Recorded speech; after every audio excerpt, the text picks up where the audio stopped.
శుక్లాంబరధరం విష్ణుం శశివర్ణం చతుర్భుజం ప్రసన్నవదనం ధ్యాయేత్ సర్వవిఘ్నోపశాంతయే.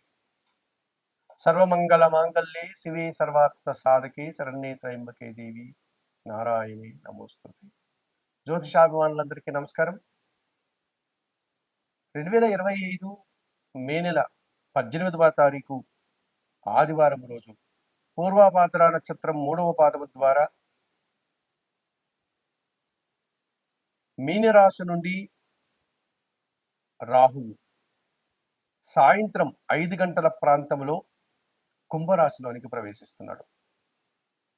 అదే రోజు అదే సమయానికి కేతువు కూడా ఉత్తర నక్షత్రం 1వ పాదము ద్వారా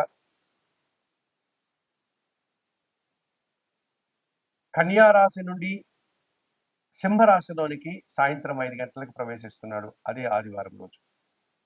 ఈ రకంగా మే 18 సాయంత్రం 5 గంటలకు రాహువు మీనరాశి నుంచి కుంభరాశిలోనికి, కేతువు కన్యా రాశి నుంచి సింహరాశిలోనికి ప్రవేశించడం వల్ల రాహుకేతువులిద్దరూ కూడా తమ యొక్క మార్పును ప్రారంభించడం వల్ల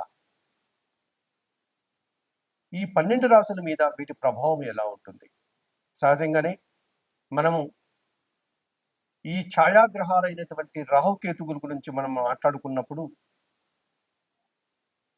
ఇవి ఒక్కొక్క రాశిలో 18 నెలల పాటు అనగా 1.5 సంవత్సర కాలం తమ యొక్క ప్రయాణాన్ని కొనసాగిస్తాయి.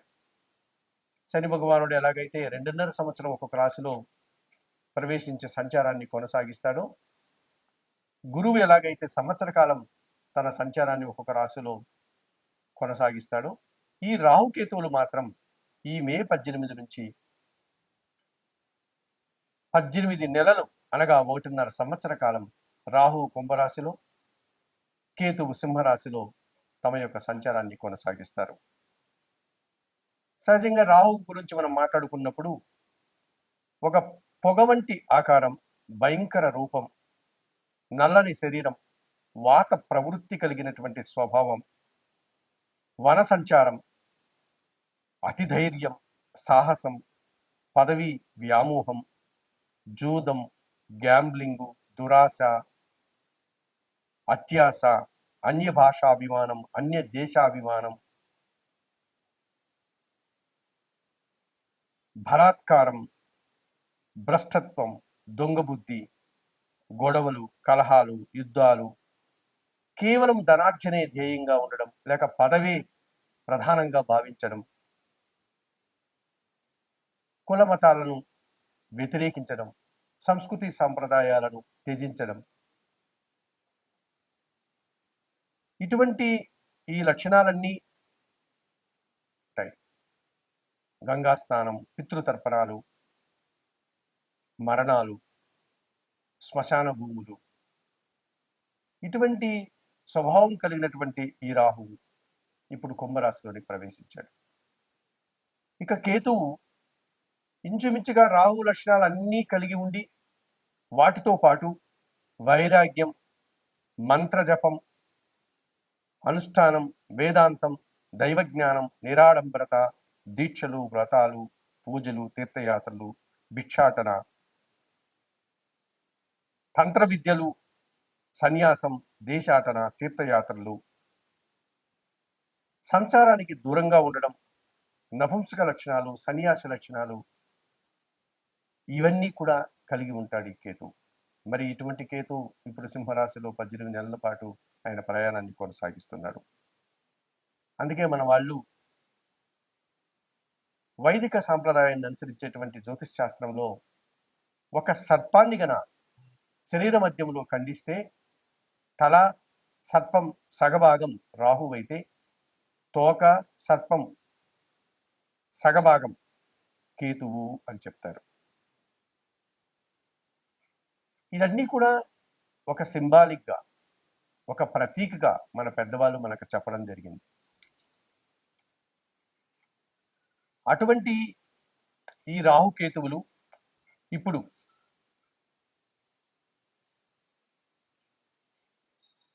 కుంభరాశిలో రాహువు, సింహరాశిలో కేతువు సంచారం కొనసాగుతోంది. మరి 12 రాశుల మీద వీటి ప్రభావం ఎలా ఉంటుంది? ఈ రాహుకేతుల యొక్క ప్రభావం 12 రాశుల మీద ఎలా ఉంటుంది? మకర రాశి వారు, ఈ మకర రాశి వారికి 2025 మే 18వ తారీఖు సాయంత్రం 5 గంటలకు రాహుకేతులు మారుతున్నారు. 2025 మే 18 సాయంత్రం 5 గంటలకు ఆదివారం రోజున రాహు మీనరాశి నుంచి కుంభరాశిలోని ప్రవేశించి 1.5 సంవత్సర కాలం అక్కడే ఆయన ప్రయాణాన్ని కొనసాగిస్తాడు.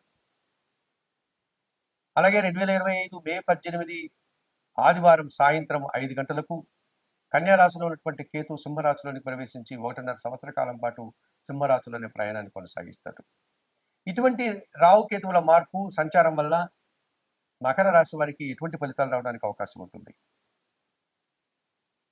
సహజంగా మకర రాశి వారికి ద్వితీయ భావంలో రాహు సంచారం కొనసాగుతుంది కుంభరాశిలో.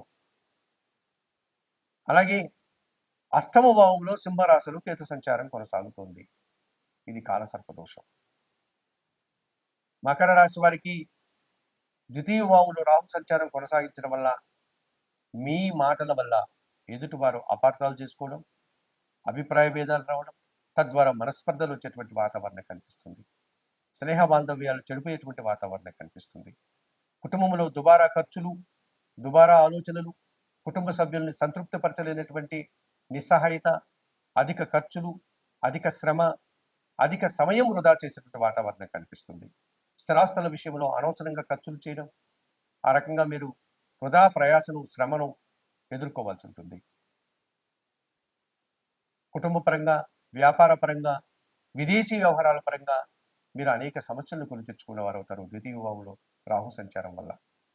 అలాగే అష్టమ భావంలో కేతు సంచారం వల్ల ఆర్థిక సమస్యలు, అనారోగ్య సమస్యలు, అనవసరమైనటువంటి కార్యక్రమాల్లో తలదూర్చి నిందలు పడ్డం, సమాజంలో ఒక చెడు వ్యక్తిగా 10 మంది మిమ్మల్ని వేలెత్తి చూపించేటువంటి పరిస్థితిని మీరు కొని తెచ్చుకునే వారు అవుతారు. ఈ రాహుకేతు దోషం మీరు ఇంట్లో ప్రశాంతంగా కూర్చున్నా కానీ ఇంటి నుంచి బయటికి లాగి మిమ్మల్ని వీధిలోకి పడవేసే విధంగా మిమ్మల్ని ఇబ్బందులు పెట్టే పరిస్థితి కనిపిస్తుంది. ఈ రాహుకేతు దోషం నుంచి బయటపడాలంటే ఈ మకర రాశి వారు తప్పనిసరిగా తిరుపతి పుణ్యక్షేత్రానికి అతి సమీపంలో ఉన్నటువంటి శ్రీకాళహస్తీశ్వర ఆలయానికి వెళ్ళి అక్కడ ఉన్నటువంటి పవిత్ర వాయులింగేశ్వర క్షేత్రంలోని శ్రీకాళహస్తీశ్వరుని అనగా పరమశివుణ్ణి, జ్ఞానప్రసూన్న అమ్మవారిని అనగా పార్వతీదేవిని దర్శించి నమస్కరించుకోండి. ఆలయంలో అందుబాటులో ఉన్నటువంటి ఈ రాహు కేతు పూజను నిర్వర్తించి ఈ దోషం నుంచి బయటపడేటువంటి ప్రయత్నం చేయండి.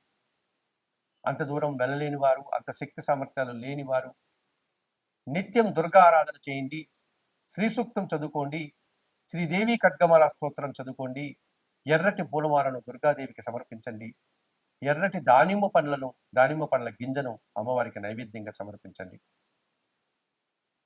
అలాగే నిత్యం కుటుంబంలోని ఒక చిన్న గణపతిని విగ్రహాన్ని ఏర్పాటు చేసుకొని నిత్య గణపతి ఆరాధన చేయండి.